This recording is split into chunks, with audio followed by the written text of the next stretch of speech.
بسم اللہ الرحمن الرحیم۔ محترم ناظرین، آج کل ہم عام طور پر کسی شخص کا باپ فوت ہو جائے اس کو یتیم کہتے ہیں۔ حقیقت بھی یہی ہے، لیکن شرعی لحاظ سے یتیم کون ہے، جانور یتیم کب ہوتا ہے، یتیم کا کیا مطلب ہے، یتیم کے سر پر ہاتھ پھیرنے کا سنت طریقہ کیا ہے، اور جس کا والد زندہ ہو اس کے سر پر ہاتھ پھیرنے کا سنت طریقہ کیا ہے، یہ سب معلومات آپ اس ویڈیو میں جان سکیں گے اگر آپ یہ ویڈیو ساری آخر تک دیکھیں گے۔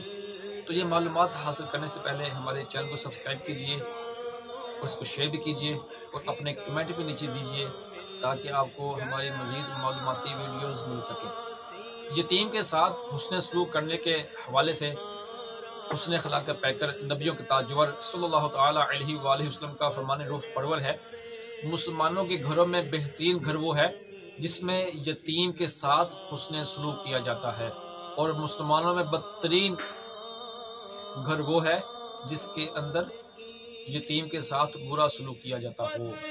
ایک اور جگہ پر نبی پاک صلی اللہ تعالیٰ علیہ وآلہ وسلم نے ارشاد فرمایا کہ جو شخص یتیم کے سر پر محض اللہ کی رضا کے لیے ہاتھ پھیرے تو جتنے بال اس کے ہاتھ کے نیچے آئیں گے اس کو اتنی نیکیاں دی جائیں گی، اور جو شخص یتیم لڑکی یا یتیم لڑکے پر احسان کرے تو فرمایا میں اور وہ جنت میں 2 انگلیاں ملا کر ارشاد فرمایا کہ جنت میں اس طرح ہوں گے۔ تو یتیم کے سر پر ہاتھ پھیرنے کا سنت طریقہ بھی سن لیجیے۔ حدیث پاک میں فرمایا گیا کہ لڑکا یتیم ہو تو اس کے سر پر ہاتھ پھیرنے میں آگے کو لائے، یعنی پیچھے سے ہاتھ پھیر کر اس طرح آگے کو لائے، اور جس کا والد ہو اس کو پیار دینا ہو تو اس کو پیار دیتے ہوئے ہاتھ آگے سے پیچھے کو لائے، یہ سنت طریقہ ہے۔